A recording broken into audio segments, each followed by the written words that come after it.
Oke cuy, welcome back to my channel, di channel Bang Boy MP. Jadi pada konten video kali ini kita akan pembahasan sih mengenai motor kosongan atau motor tanpa surat, apakah aman dipakai atau tidak gitu cuy ya. By the way, di tempat saya itu banyak banget ya motor-motor yang bisa dibilang no paper atau tanpa surat-surat itu. Di tempat saya banyak banget itu cuy, terutama motor-motor matic yang mungkin mayoritas dipakai untuk sehari-hari gitu ya. Oke, jadi agak kaku juga nih cuy, kita jarang banget bikin konten, jadi ngomongnya agak gelagapan gitu.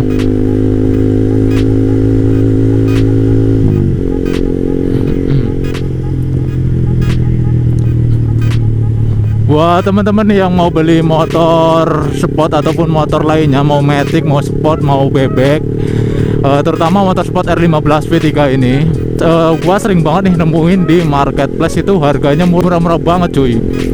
R15 tahun 2018 ke atas lah, itu masa cuman di harga 13 juta cuy. Kebangetan nggak itu?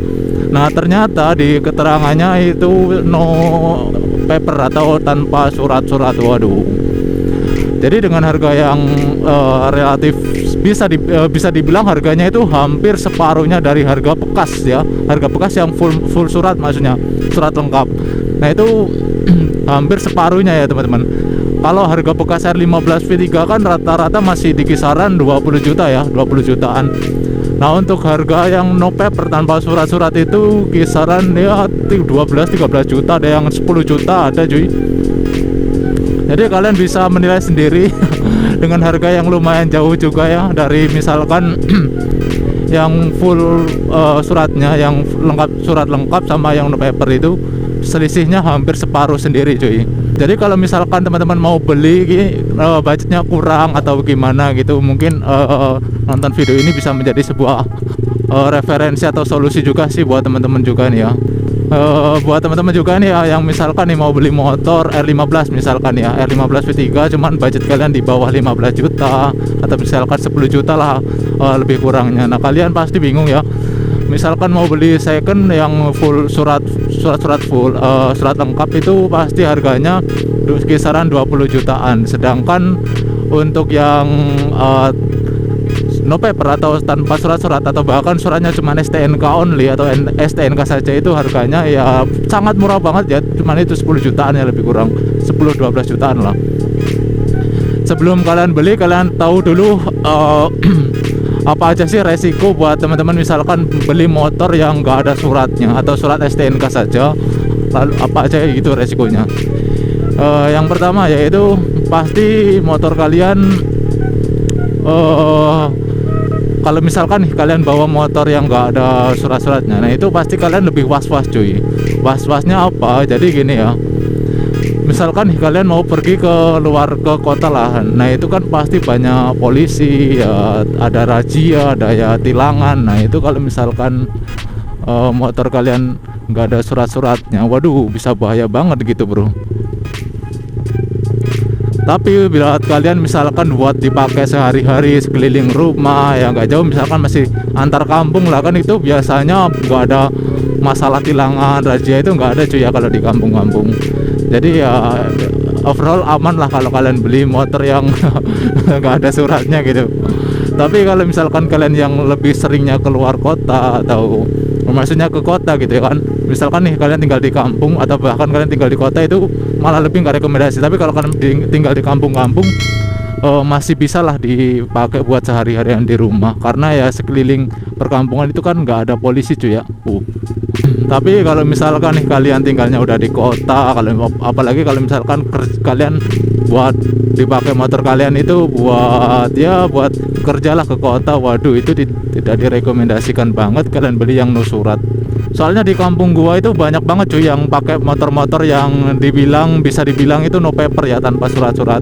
Terutama itu ya motor-motor matic lah, misalkan dipakai buat harian orang tua gitu, biasanya kebanyakan pakai yang tanpa surat-surat. Kalau matic itu harganya positif di bawah 10 juta, itu banyak cuy. Apalagi Vario, Beat gitu ya, waduh murah-murah banget cuy. Tapi ya tahu sendiri lah, motor seperti itu kita nggak bisa leluasa pakai, apalagi kalau misalkan kita pakai agak jauh agak ke kota gitu, pasti mata kalian waduh udah was-was banget cuy. Aduh, apalagi misalkan udah suratnya nggak ada, STNK-nya sama sekali, waduh bisa beresiko tinggi banget ya cuy. Jadi teman-teman, untuk poin plusnya yang jelas kalian bisa mendapatkan harga yang lebih murah. Ya tahu sendiri lah, gua bilang tadi cuman di bawah 15 juta udah kalian bisa dapat R15 V3. Apalagi kalau misalkan budget 20 juta kalian udah dapat Ninja cuy. Ninja yang no paper. Ninja 250 lagi ya kan. Itu agak ada 18 juta juga udah dapat yang STNK only gitu cuy.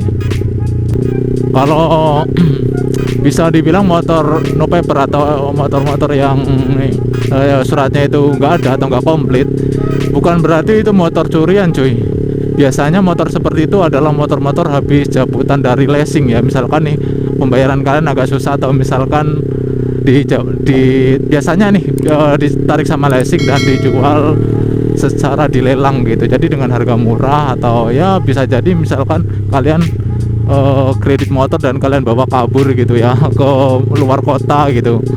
Nah biasanya itu aman sih. Jadi makanya rata-rata kalau misalkan motor-motor yang no paper atau nggak ada surat-suratnya, itu kebanyakan malah ini teman-teman. Jadi dijualnya itu bukan di area kota sekitar situ teman-teman. Jadi mereka menjualnya di luar kota. Misalkan tinggal saya di Lampung nih cuy ya. Nah rata-rata misalkan yang plat ya rata-rata dari Jakarta cuy, dari Jakarta yang misalkan no paper gitu, kebanyakan dibuang ke Lampung atau enggak di luar ya, di luar kota selain kota itu sendiri menjual cuy. Oke, kita belok kanan ya. Tapi ada juga kasus kemarin sempat viral juga cuy, motor apa kemarin ya, CRF kalau nggak salah. Aduh bentar cuy. Motor CRF itu hilang, cuman STNK-nya itu masih di jok cuy. Jadi overall kalau misalkan motor seperti itu jelas itu motor curian. Nah kalau misalkan nih motor tersebut, motor yang CRF tersebut nih, misalkan beliau melaporkan ke kepolisian nih, melaporkan ke kepolisian dengan ya kehilangan motor lah misalkan. Nah dilalah misalkan ada yang beli tuh motor CRF-nya, dipakai buat ke ya misalkan dipakai tiba-tiba ada tiba-tiba ketilang gitu. Nah ketilang pasti diminta STNK-nya. Kalau misalkan nggak ada STNK-nya pasti motornya ditahan. Nah otomatis kalau misalkan orang yang punya CRF itu, misalnya yang beli CRF yang motor curian atau motornya nggak ada suratnya, tidak bisa mengambil itu cuy kalau tidak ada BPKB-nya. Jadi ya mau nggak mau harus pasrah. Misalkan kalian ketilang dan motor kalian ditahan, ya kalian nggak bisa ngambil karena kalian nggak ada bukti pemiliknya, kecuali kalian punya BPKB-nya udah positif bisa dikembalikan karena itu udah punya hak melu sendiri gitu.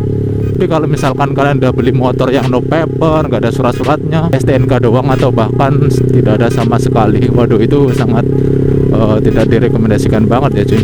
Jadi mungkin itu aja sih sharing-sharing mengenai kurang lebih kalau misalkan kalian beli motor-motor yang no paper atau tanpa surat-surat, resikonya ya tanggung sendiri ya, seperti itu resikonya yang gua bilang tadi cuy. Dimana kalian kalau misalkan ketilang, STNK kalian ditahan dan ditahan misalkan ya kalau misalkan kalian sering-sering ketilang gara-gara STNK bermasalah, itu ya kalian bakalan tekor cuy. Jadi itulah pentingnya nih, misalkan ya kalau misalkan budget ya, kalian bisa menyesuaikan budget atau solusinya ya kalian bisa nabung dulu lah. Misalkan budget kalian baru seberapa dulu, 10 dulu, nah kalian tunggu dulu, sabar gitu ya kan. Tapi kalau kalian orangnya nggak sabaran ya terserah kalian juga sih, kalian pilih yang mana. Tapi saran dari saya lebih baik yang jelas, suratnya jelas lah, dikhawatirkan yaitu tadi, atau bahkan dikhawatirkan misalkan itu barang curian malah kalian bisa digebukin di jalan cuy. Jadi ngeri banget tuh ya. Waspada, tetap pakai yang aman-aman aja lah ya. Gua mau belok kanan aja mungkin cuy. So mungkin sekian aja sih video kali ini mengenai sharing-sharing motor lagi cuy ya. See you next time dan wassalamualaikum warahmatullahi wabarakatuh.